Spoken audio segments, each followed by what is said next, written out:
You're listening to Rabbi Aryeh Wolbe of Torch in Houston, Texas. This is the Parsha Review Podcast. All right. Good morning, everybody. It's so wonderful to see everyone.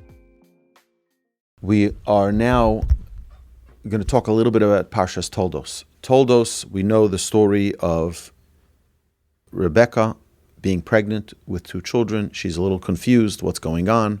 When she passes by the study hall, the baby kicks. When she passes by the house of idolatry, the baby kicks. So she goes to a prophet, and the prophet says, guess what? You have twins, and they're going to be 2 different nations. One is going to be serving Hashem, and one is going to be serving idolatry. And she was then calm. Oh, okay, finally. She's calm. It's not one child confused, but rather it's 2 separate children, which is an interesting thing onto its own. What do you mean now she's happy? What does it mean now she's happy? You're going to have a son who's an idolater. What's wrong? That's not a great thing. Why would that calm her down? Okay, our sages teach us because the benefit of the Yaakov is going to be so great that it will supersede all the negative that she experiences from Esav. Okay, very interesting. Then we look a little bit further into the Parsha, chapter 25, verse 28. Vayehav Yitzchak es Esav, ki tzayid bifiv, v'Rivka oheves es Yaakov. Very, very interesting verse. Isaac loved Esav, for he put game in his mouth, he fed him. V'Rivka oheves es Yaakov, but Rebecca loves Jacob. And this is a very challenging verse. Why is it a very challenging verse? First is, shouldn't you love all your children? Shouldn't you love all of your offspring? Why is there a focus here of the parents were in a dilemma? Thank you so much. The parents were in a discord. The wife loves one child. The husband loves the other child. The father loves one. The mother loves the other. Shouldn't they both love both? Isn't that a better, healthier way to raise your children? So we also have to understand what love is. We have to understand what is love. See, most people interpret love to be, I fell in love. Or I find similarities. But our sages teach us that that's not what love is. Love is seeing the virtue of a person. Love is seeing the potential of a person and connecting to that. And this makes a lot of sense. Rivka saw the unbelievable potential in Yaakov, and that's what she loved. And Isaac saw the unbelievable potential in Esav. Isaac saw Esav, if he used his power, if he used his abilities, his strengths, his talents, for good things, he'd be the greatest of all. And that's what he loved. He loved the potential. While Rebecca, she saw the potential of Yaakov, and that's what she loved. It wasn't that they disliked the other. That's who they focused their love. They saw the potential of that son, of that child. This is a very big, fundamental foundation for us in our parenting, in our friendships. What is it that we love in another person? Is it just, this is my good-looking kid? This is my smart kid? This is my talented athlete? You have to find the uniqueness, the specialty of every single child. In a relationship, it's exactly the same. Couples come and they ask, I'm not in love anymore. Well, what got you in love to begin with? Well, if it was just attraction, and now you're not attracted to your spouse, so you got a big problem. But if it was the goodness of their heart, if it was their kindness, if it was the unbelievable potential that they have, then just focus on it and you'll fall in love again. But if it was something that's external, that's fleeting. And what you may like today in looks, you may like something different tomorrow. So a person needs to be very careful when we talk about love, when we talk about building a relationship with another person, it has to be focused on the right things. But I want to talk about something here. The verse just after this just before this, says the following. Vayigdalu Anaorim, and the youths grew up. Vayihi Esav ish yodei tzayid, and Esav became a man who knows hunting. Ish Sadeh, a man of the field. Yaakov ish tam yoshev oholim. But Jacob was a man who was wholesome, dwelling in tents. We see here something that we've seen many, many times already in the book of Genesis. And that is, we have two forces in this world. We have the force of heaven, and we have the force of earth. God created the heaven and the earth. There are two forces. These two forces are constantly battling it out. Another very interesting thing. When Esav is born, we see that Yaakov is holding on to his ankle. He's holding on to his heel. That's why he's called Yaakov, Akev. Akev is the heel. He's holding on to the bottom of Esav's leg. If you want to focus, you want to develop into a spiritual person, you're always going to be at the heel. You're not going to be at the head.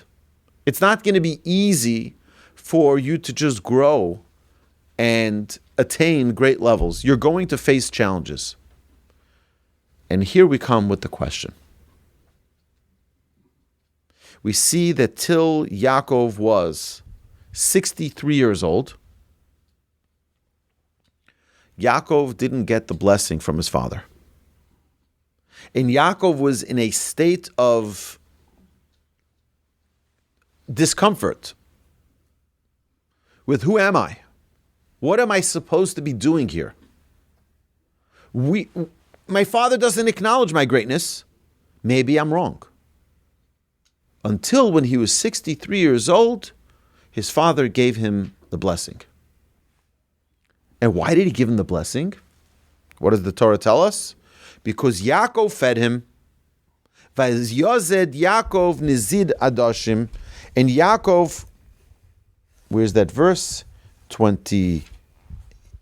After it says that Yitzchak loved Esav and Rivka loved Yaakov. Vayozed Yaakov nizid, and adashim was regarding Esav earlier. But here Jacob stewed a stew. I'm sorry. It's right over here with Esav.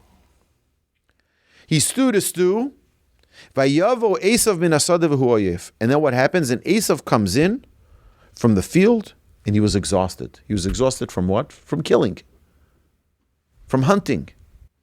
It says over here, Rashi says that he was tired. Beritzicha. He murdered someone. Till this point, Yaakov is still not accepted by his father as being someone who's great. Meaning his father didn't really see that. I want to share with you an incredible... But by the way, how did Esav convince his father that he was great? It's very, very clever. He asked him questions. You know, they say that if you want to curry favor with someone, acknowledge their wisdom and ask them for advice, even if it doesn't mean anything to you, even if it's not, you hear this, Mark, right? Ask them questions. And then they'll say, wow, this guy is really attentive. He listens to me. He asks me questions, right? Esav understood this. Esav goes to his father and he says to him, how do we do ma'aser? How do we tithe from the salt? How do we tithe from the crops from the field? He starts asking him questions. His father thinks he's a big scholar. Now, Yitzchak didn't know that Esav wasn't a great guy, so we know that Yitzchak was blind. Yitzchak was blind. See, he didn't see who was who. And he was being tricked. This trick went on for 63 years. This trick went on. I want to read to you an Orach Chaim. The Orach Chaim HaKadosh says an amazing thing here about Yaakov serving food to his father to his father Yitzchak. Vayozed Yaakov, he says, and Yaakov stewed a stew. What suddenly happened that Yaakov, after 63 years, decides, you know what? I know how to get my father to like me. I'm going to feed him some food, just like Esav did. I'm going to become a chef. I'm going to cook some food for my father, and like this, I'll be able to curry favor with him. Mashalo asa hadayom. He didn't do till that day. He did not serve his father food. Kivon shiro Yaakov sheYitzchak oheves Esav. Since Yaakov saw that Yitzchak loved Esav, v'ro she'asu she'Esav misase kol yom b'matamim la'aviv, and he sees that Esav is always busy serving food to his father. Choshev shegam hu yivashel la'aviv v'ulai al yidei ze yisochen be'enei aviv. I'll do the same. I'll feed my father food, and then my father will find favor in my eyes. I'll find favor in my father's eyes, and then I'll get blessings from him. V'pirusho shel davar hayu shenetias Yitzchak al Esav goram tsar liYaakov. It caused pain to Yaakov that the love that Isaac had was primarily for his son Esav. It caused him pain. But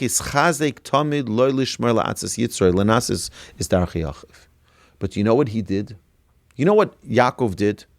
Yaakov overcame his temptation to just listen to the Yetzer Hara. Because every single person who wants to grow and become holy and become righteous and become a scholar in Torah will always have the Yetzer Hara pulling and tugging, saying, you know what? Maybe go to this place. Maybe hang out with those people. Maybe be like them. And then you'll have all the favors. Then you'll have all the gifts. Then you'll have all the success. Yaakov, 63 years, had that push of the Yetzer Hara. The Yetzer Hara is telling him, look at Esav. Look how Esav is so beloved by your father. If you want to find favor in your father's eyes, do the same as Esav. And he withheld. V'lakach nisa b'drachim acherus kigon ba'asiyas mat'amim b'choshvo shema b'kach timoshech das aviv l'tzido. See, finally, at 63 years old, he says, you know what? I figured it out. It's not being like Esav in his actions, being a hunter. It's not like being like Esav, involved in trickery. It's the food. You know what they say? The way to reach a Jewish soul is through the stomach. Right? You feed a Jewish person food, you got him. So every Jewish event has food. There's no such thing. You don't just come to every Jewish event is about food. Here in our classes too, by the way, right? The Or Chaim says, Yaakov finally figured out that if he wants to get to his father, this is the way. Now, Yitzchak was no silly person. Yitzchak knew, he understood. Yitzchak was a wise, righteous, one of our patriarchs. He wasn't a fool. So he convinced him with food. It's amazing that we see that throughout Yaakov's journey, he never turned his back on Hashem, ever. To the point where it says in Malachi, in the prophets, it says, "V'ohev es Yaakov." Hashem loves Jacob. V'es Esav senesi, and I hated Esav. All of this to teach us something very, very important. Is that every single person needs to strengthen himself with their knowledge of Hashem, knowing what the right thing to do is, and not let go. We cannot let go. When we are in our service of Hashem, no matter how difficult it may seem, no matter how difficult we may find ourselves in a situation that is so complicated, where the Yetzer Hara is just feeding us temptation after temptation, be like Yaakov. Yaakov doesn't stop in his service of Hashem. He says, one day I'll get there. One day I'll get there, that even my father will recognize my greatness. He says an amazing thing here. We mentioned this previously as well, that we all have the same abilities as our ancestors. We all have the same journey, or the stories that are written in the Torah are not just stories. They're prophecies to teach us about our lives. We all have the Jacob within us. We all have the ability within ourselves to reach the same heights, to reach the same greatness that Yaakov reached. But we're going to need to have the same perseverance that Yaakov had as well. Even 63 years of doubt, he says, I'm going to stay strong. And I'm going to keep my commitment to Hashem. I'm going to keep my commitment to the Torah. Notwithstanding that I see in front of my eyes that the Yetzer Hara is pulling the strings, that Esav is being more loved by Isaac than Jacob. And it seems to be something's out of whack here. It's very easy to give up. My friend has a quote that he always says. He says, quitters always finish first. Okay? Quitters always, right? You want to finish first, just quit and you'll finish first. But if you want to win, you can't quit. You can't quit. In our service, if there's anything that we want to attain in any single trait, you want to become perfect in any specific trait, the trait of emunah, the trait of chesed, the trait of patience, you know what's going to happen? You're going to try, and you're going to try, and you're going to fail. And you're going to try, and you're going to fail. And you're going to try, and you're going to fail. So you have two options now. Keep on trying, or give up. Say, you know what? I'm just going to stop trying. Or you be like Yaakov, and you say, I'm not going to give up. And the day will come where I will find that success, where I'm going to be able to accomplish. You imagine, Yaakov, we'll see soon when we talk about Parshas Vayetze, the greatness of Yaakov. But Yaakov never gave up. He never ever went to a point of saying, you know what? Let me just try going on the other side of the tracks. Let me try that. Let's see how that works. Never. Not once. Yaakov continued to work on himself, to work on his relationship with Hashem, to work in his growth, to work in his study of Torah, and never ever stopped till he attained the success that he so much desired. I think that we spoke previously, earlier, we spoke about the importance of us as parents, our responsibility to ensure that our children know that they're loved.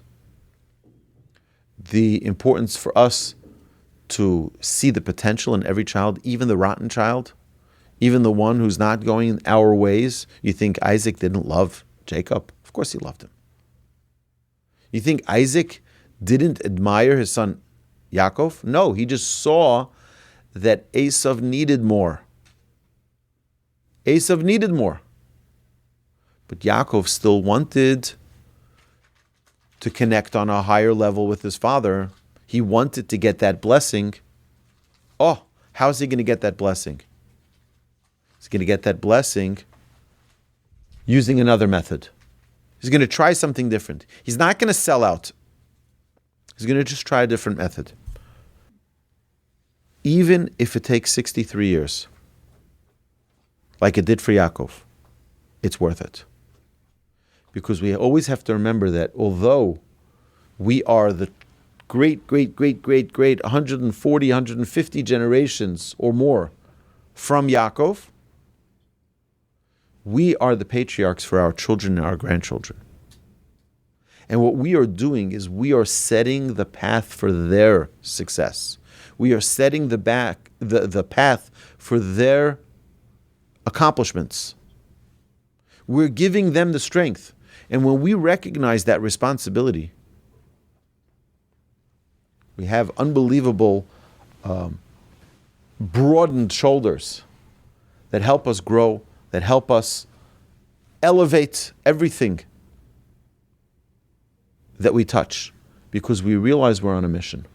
We realize that it's not just me right now with my challenge. I'm here facing that challenge for all my future generations. I'm setting a path forward for them. It's an important thing for us to recognize that we have a Yetzer Hara. We have an evil inclination that is constantly trying to pry us away. Every single day, coming here to our class. Should I go? Should I not go? Maybe I should watch the news. Maybe I should. Maybe I'm tired. Maybe. And does anybody feel the same? You have that challenge? Maybe, maybe not. Yetzer Hara is working. That means we're growing. Because if he wasn't throwing that challenge in front of us, maybe we're not on the battlefield. When we're in the battlefield, we're going to have challenges. Every single time.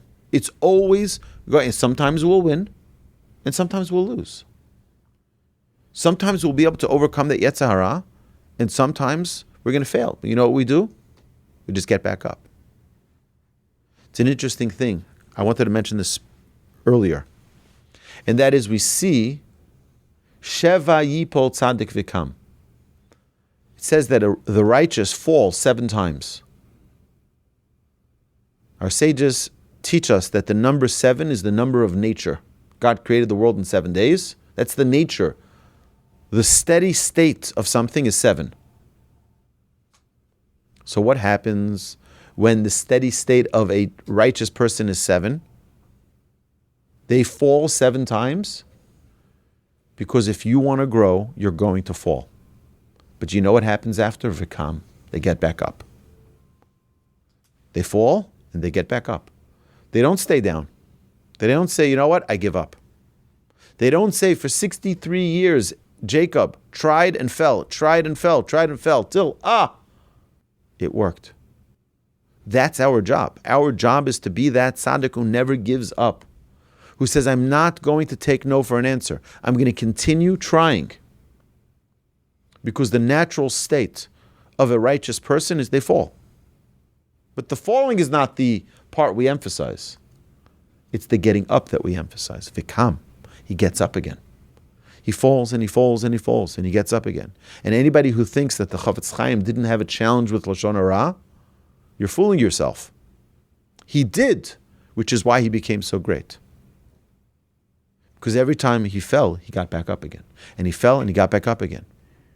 And who knows if the journey of the Chafetz Chaim becoming so incredibly famous for Lashon Hara, not speaking Lashon Hara, but avoiding the speech of Lashon Hara, speaking slanderously about another person.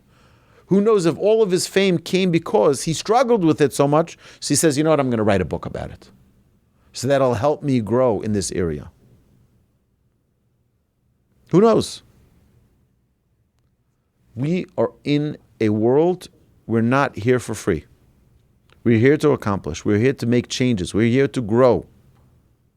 We're here to challenge ourselves to take another step and to never give in to the Yetzer Hara.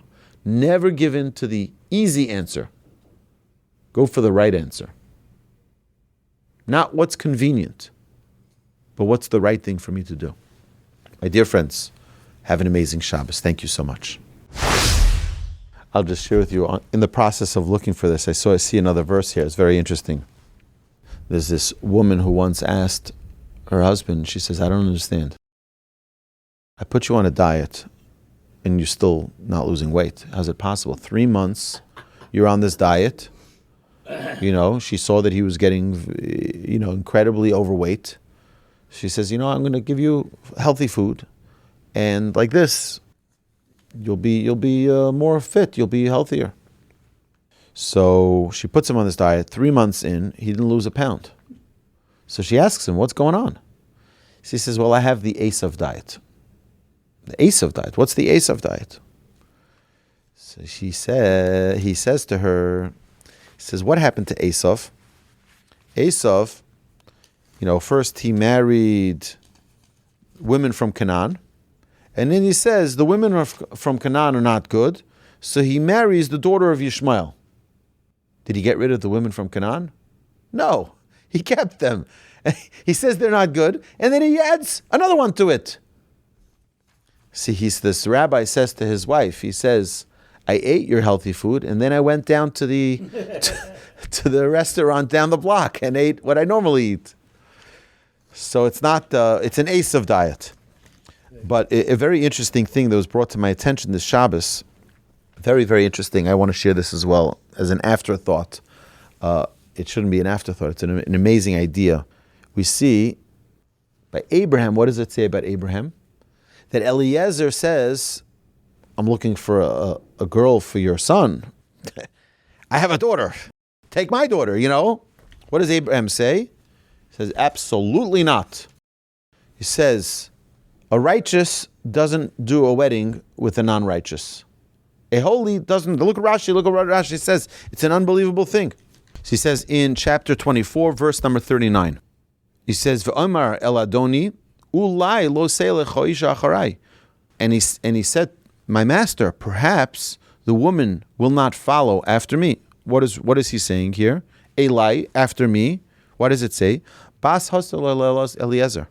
Eliezer had his own daughter.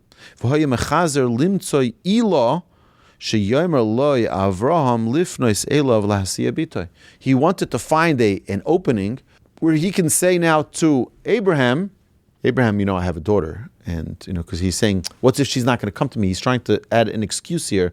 And Abraham is going to say, you know what? Your daughter's fine. Amar le Avram. Avram says to him, B'ni baruch ve'ata oru. My son is blessed and you're cursed. Ve'ein oru midabek bebaruch. And a cursed person doesn't come together with a blessed person. Very, very interesting. This is brought in the Medrash. What is the next verse? The next Rashi says, "V'ova hayom." I came today to the spring, and it goes on to say the story about Eliezer. And what does it say? Hayom yotzasi ve'yom basi. Referring to Eliezer. Eliezer left and arrived at the same day. It was a far distance, and he left Abraham and arrived at the well to meet Rebecca the same day. Why? Mikan shekaf saloi aretz. We see from here that it was what we call kfitzas haderech. It was a contraction of space, but it was a miracle that happened here, and miracles only happen to righteous people. So the question is, what in the world is going on here? Abraham says, Eliezer, your daughter comes from an accursed. My son comes from blessing. And therefore, we don't do weddings between each other. The next Rashi talks about how Eliezer, this so-called cursed person, has an unbelievable miracle happen to him. Something is, what's the connection here? Rashi's teaching us something amazing. Notwithstanding Eliezer realizing, you know what? I'm not at the caliber of Abraham. Abraham is really holy. He's really special. So Abraham here tells him, he tears into him and says, we're not the same. I know you work for me. You're not the same. What does he do? Does he leave? He says, I can't believe it. I'm out. I wanted to be close to Abraham. I wanted to be a family member of his. He says no. What does Eliezer do now? He doesn't leave. This was a test for Eliezer. Are you going to stay loyal to Abraham? And he stayed loyal to Abraham. Hashem says, what's that reward? He's going to have kfitzas haderech. He's going to have an accelerated travel, which is only shown to righteous people, because he did what he needed to do. This was a reward. Immediately, the next Rashi talks about the reward that Eliezer got for staying loyal to Abraham, for staying loyal to what he was meant to be doing. Every person has a purpose that they're in this world for. Eliezer's purpose was not to be a family member with Abraham. It was to serve Abraham. That was his job. It's an amazing thing to look at Rashi and to see how Rashi puts it together so perfectly. Rashi, the great commentator. There's his reward. You want to see he was righteous. He still remained, he became great because he stayed loyal. Oh, very good, very good. So it's a very good question. It's a great question. Was Isaac's favoritism of Yaakov, Yaakov's favoritism of Yosef? So I want to tell you about favoritism, and maybe I should have mentioned this earlier. I tell each and every one of my children that they are my favorite. Each and every one of them. You are my favorite. But how can that be? How can you have two favorites? Well, each one is uniquely different. It's not like you're looking at two apples and saying, this apple is my favorite. You're looking at an apple and an orange. So my orange is the favorite, orange, and my apple is the favorite apple. And the banana is my favorite banana. You understand? They're all different. If they're two exactly the same, then you got a problem. But because everyone is so uniquely different, there's nothing here that will show a favoritism. Because they're different. What Yaakov was seeing in Yosef was what Yitzchak was seeing in Esav. Why? Yitzchak was seeing in Esav unbelievable turmoil. Let's think of it like this, okay? When you see a guy who grows up in a very, very, very wealthy home, he gets an inheritance of $100 billion, and he continues to succeed in not losing that money, right? He continues to... Who's more successful, that guy or the guy who grew up in poverty and struggled and worked hard and made it to $100 billion? Which one? Which one do you give more kudos to? You give it to the guy who started with nothing. The guy who had to face more challenge. That's Esav, and that was Yosef. Yaakov saw in Yosef someone who's going to face a lot of challenges. And as such, because he's going to face so many challenges, he's going to need that love. He's going to need that push to continue to succeed. You understand? Yeah. So what Esav was to Yitzchak, where Yitzchak sees, I see a battlefield here. I have to give him everything I have to bring out the greatness of that individual. While Yaakov did the same for Yosef. Because what was Yosef's destiny? He was going to head down to Mitzrayim. Yosef was going to be challenged with the wife of Potiphar. Yosef was going to be challenged in prison. Yosef was going to be challenged in Egypt. Yosef was constantly going to be challenged. He was going to be challenged more than Reuven, Shimon, Levi, Yehuda, Yisachar, Zvulun, Dan, Naphtali, Gad, Asher, Binyamin. He was going to, they were all on a silver platter. They stayed with their father. They lived a good life. Yeah, they had a challenge here or there, but like Yosef, nobody had a challenge like Yosef. Likewise, Esav's challenge, the potential of that could have been so great. The potential of Esav could have been absolutely remarkable. But what can we do?